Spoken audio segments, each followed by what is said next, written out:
COVID is real, but the government and the citizens' response has exposed profound vulnerabilities in America that threaten our freedoms. Welcome to Culture Shift, the Barry Farah Show. We are living in an American culture that has shifted from tolerant to cancel culture, from decent to rude, from optimistic to cynical, and from relatively safe to increasingly violent. But it's not too late. I hope to equip you with a historical framework applied to current events so you can lead and get America back on track for good. Welcome back to the Barry Farah Show, Culture Shift. We are really committed to your success, and that requires you being free. Today, we're going to take a look back at the previous 12 months related to COVID and freedom. What have we learned? Now, I had written a whole bunch of op-eds, well, I guess just about half a dozen, and that was back from March through November while everything was coming down. And I argued that government should not shut things down, that they should implement a more nuanced, less heavy-handed approach to safety under the authority of freedom rights. Initially, the CDC and politicians from both parties largely ignored COVID. Remember that? Even back in February, all the way up through about March 13th, 2020. Then this study came out from the Imperial College over in London, and it had this ominous prediction that up to 2.2 million U.S. citizens would die without mitigation. So, over the weekend, politicians from both parties and all over the world changed their tune. The Republican president issued a COVID-19 shutdown for 2 weeks to slow the spread. The idea was to get our arms wrapped around the supply chain. We added thousands of hospital beds all across the country. In New York, both on a huge ship, and in Central Park. In Los Angeles and New Orleans, the same idea. Denver converted the Pepsi Center to a hospital. These hospital beds went unused. But the crisis dominated public policy in most states. The supply chain argument got extended to well past any reasonable person's argument that the emergency was still in play, at least if the emergency was that we needed supplies for medical needs. An emergency like a tornado or a hurricane that requires some kind of an emergency order to vacate people or to help clean things up is temporary. After the tornado passes, the initial safety measures around the cleanup procedures are underway. You don't keep the emergency order in place. It's lifted. The corollary with COVID should have been at a maximum that supply chain was thoroughly taken care of and that the public was given ample knowledge of the issue at hand. As soon as those two standards were met, the emergency orders should have been lifted everywhere. We knew quite a bit fairly early on, but the reality that 99.8% of the people recover was censored. The emergency orders got extended, relaxed, and extended again depending on the state. Shutdown states suffered more than freer states in both death rates and economically. Very few countries and states, except for Sweden and South Dakota, for example, did not shut down. Dr. Fauci warned Governor Noem of South Dakota that the hospitals there would be overrun for that small state population-wise by as many as 10,000 beds because of COVID. The reality is over the past year, it never peaked above 600. And that's a state that never shut down. This is a historic fact. It actually happened. Yet where's the mea culpa? Where's the humility on the part of the government or the media? The government in many states has exerted unprecedented power since last March. It made unilateral decrees, ordered the closure of businesses, churches, and schools, restricted personal involvement, mandated behavior, limited group gatherings, and suspended basic freedoms. And perhaps even more disappointing is to witness the acquiescence of the American people to such destructive, arbitrary, and wholly unscientific rules, restrictions, and mandates. Where's the rugged individual American? The pandemic also brought to the forefront things we have known existed and have tolerated for years. There's media bias, there's the decline of academic freedom on campuses, heavy-handed work of big tech, and now, more obviously than ever, the politicization of science. Ultimately, the freedom of Americans to seek and state what they understand to be the truth is at risk. So what drove this nearly unanimous decision to shut things down? The government's response to COVID was clearly to manage to safety versus manage to freedom. Now, a manage to safety approach allows the government to make decisions for us. A manage to freedom approach treats people like adults. Early on, in particular, when there are unknowns and legit safety concerns, the government can certainly disseminate information and shore up supply chain issues. But in a manage to freedom approach, it must transition to allow citizens to assess and manage risks for themselves instead of force behavior on them. It should never shut down private property. I mean, that's owned by the citizens, not the government. Part of the reason for this is the government doesn't really have all the answers, so it shouldn't be given that much control, let alone the right to exercise such heavy-handed power. But you know what the government acts like? It does have that power, and we just let it. It acts like it alone can keep you safe and secure, never mind how many times it's changed its mind in the last year. You know, it reminds me of a clip from a Tom Cruise movie, Night and Day, about safety and security. Here's the clip. You gave up those things. You let go of who you were, family, friends. That's the deal. Why are we still talking about this? Because the agency invested a lot in you, and you're an asset only as long as you stay focused.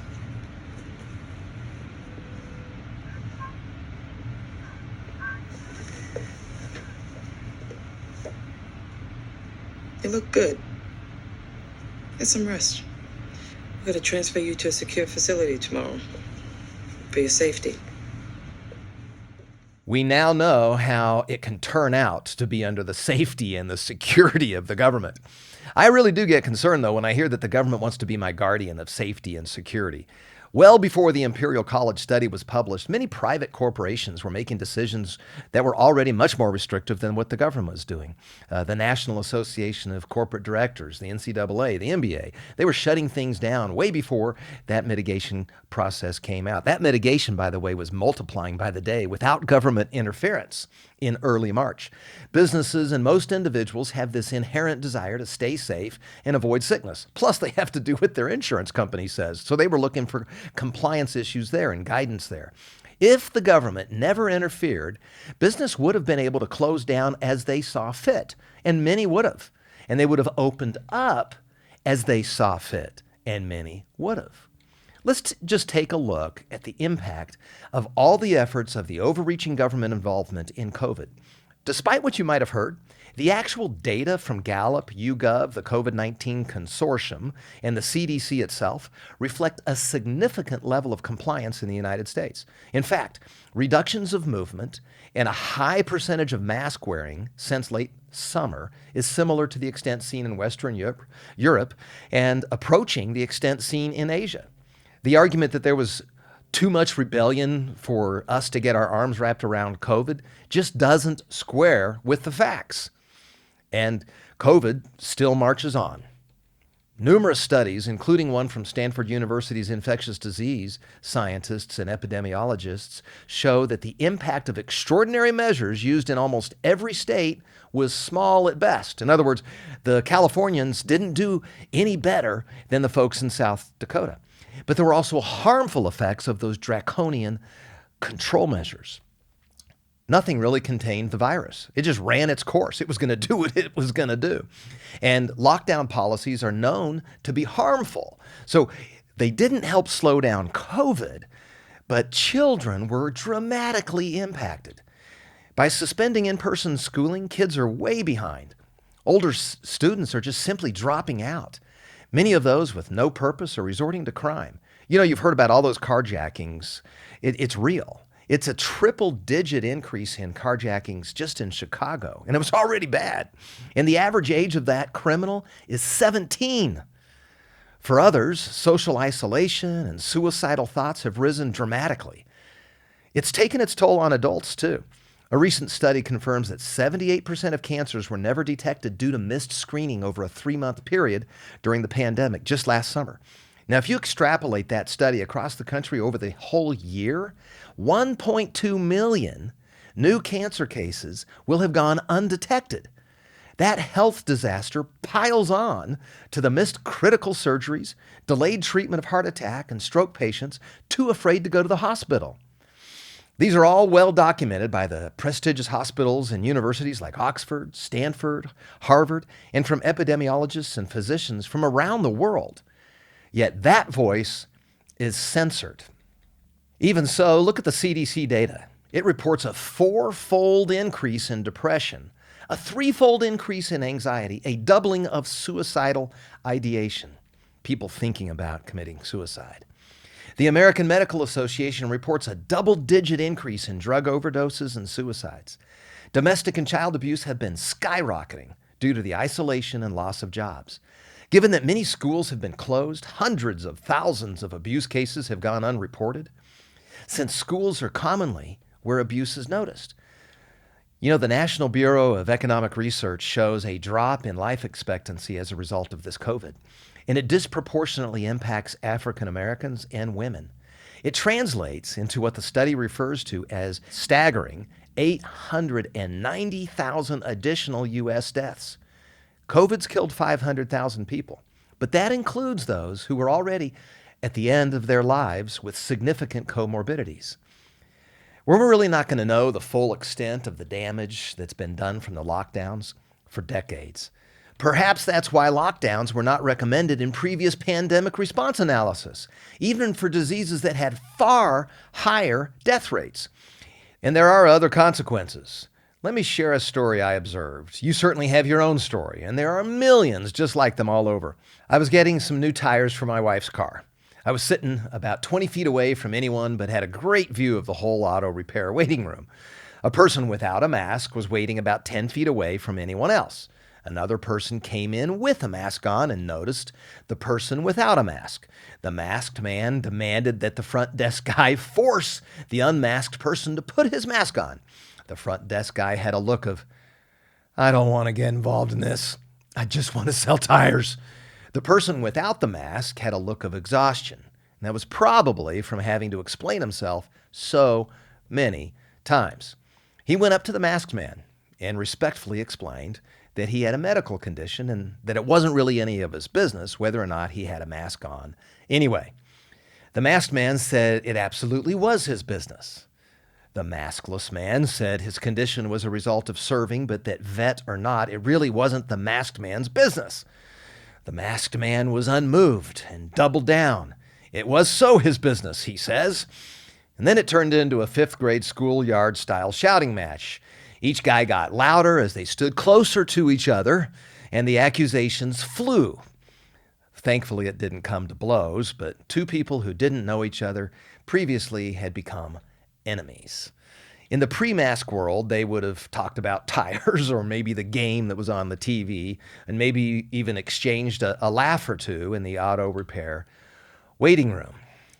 But dishonest misinformation and lack of humility on part of the government authorities and big tech and the mainstream media, and their lack of willingness to announce other therapies or other points of view has made people unreasonably certain about their position. And those people have been deputized as busybodies looking for an opportunity to control other people.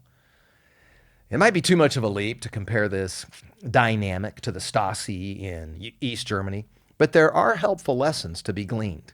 From 1950 to 1989, East Germany described itself as a socialist state. They employed what historians say is one of the most repressive and effective intelligence and secret service agencies ever. The state security service was called the Stasi, the shield and sword of the party. Official Stasi employees numbered around 100,000 per year. The unofficial volunteer informants were called IMs, and these unofficial informants were estimated to be anywhere between 200,000 on the low end, all the way up to 2 million. Their primary job was to inform on their neighbors, and those are the guys who violated any of the government dictates, which were changing all the time. Those who would take it upon themselves to confront their neighbors about masks are often referred to as mask Nazis or Stasis, and they may have something in common with these volunteer informants. If we don't find a way to break away from this novel response to a not-so-novel problem, we will empower brother to shame and intimidate brother. Is that really what we want? There's going to be future risks that we can't control. We've got to break away from believing that we can control people to manage safety. You know what would really help?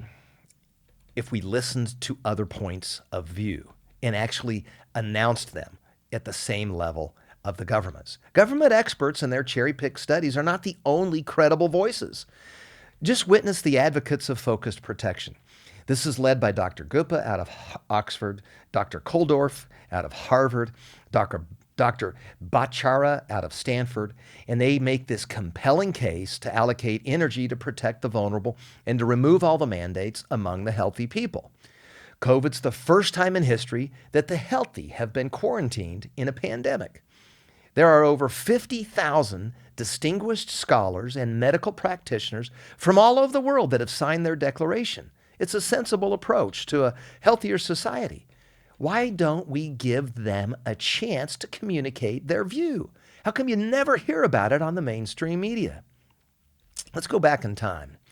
A fellow by the name of Galileo. He discovered real things. He's known as the father of physics, the father of the scientific method, and the father of modern science. But what you probably don't know is at the time, the experts at the time, the vested academics, the equivalent of the mainstream media, all tried to stop him. In fact, they pulled out all the stops to try to stop him.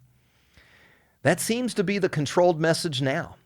I mean, we keep children out of schools because of teachers' unions, even though the liberal Atlantic admits that research from around the world has since the beginning of the pandemic indicated that people under 18 and especially younger kids are less susceptible to infection, less likely to experience severe symptoms, and far less likely to be hospitalized or die. We know and have known for months that young children are less susceptible to serious infection and less likely to transmit the coronavirus. That's the Atlantic. But the administrators deny the obvious science. Let's just look at masks. There's been a genuine debate here. Now, before COVID-19 and before the whole era, so before March of 2020, there were a bunch of tests out there. And those tests exposed why, at the time, the CDC and the United States Surgeon General repeatedly stated all the way through March with impassioned authority that masks should not be worn by the general public, and why masks could actually increase the risk of contracting the disease, the virus.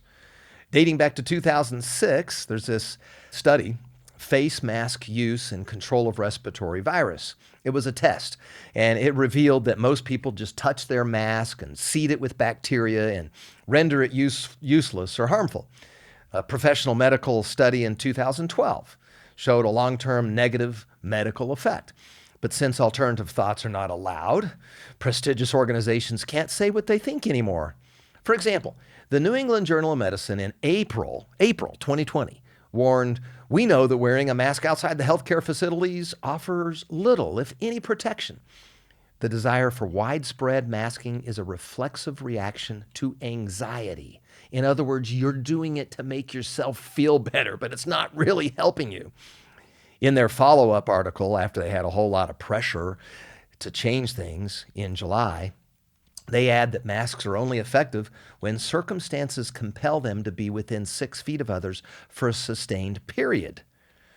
Peer-reviewed Journal of American Medical Association said there's no evidence to suggest that face masks worn by the healthy individuals are effective.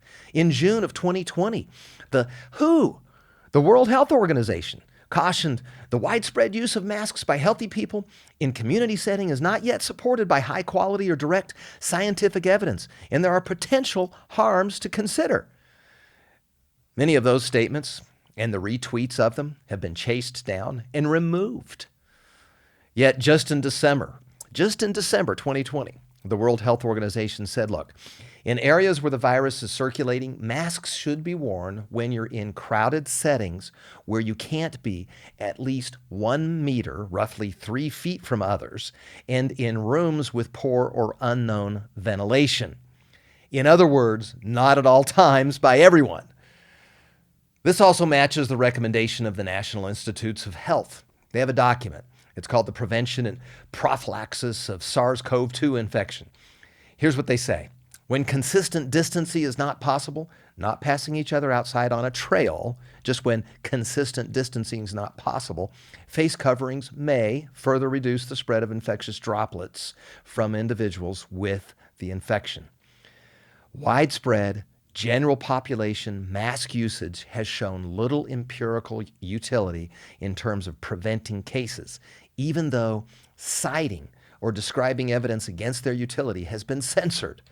Denmark has a long randomized controlled study, and it showed that widespread mask usage only had a minimal impact.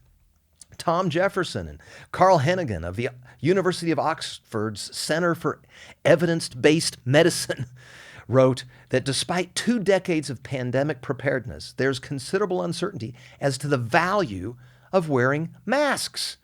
Oxford epidemiologist Sunatra Gupta says there's no need for masks unless one's elderly or high risk. Stanford's Jay Bhattacharya has said that mask mandates are not supported by scientific data. There's just no scientific evidence that mask mandates work to slow the spread of the disease. In fact, the size of a single particle of the COVID virus is 0.06 microns. 0.06 microns. The size of the average pore in a cloth mask is 50 to 100 times bigger. It will stop some spit, but not that much. It's similar to shooting a BB through a chain link fence. If both people have a mask, it does have the positive impact of 2 chain link fences overlapped. But still, a lot of BBs will get through. It will stop some spit, but a lot will get through.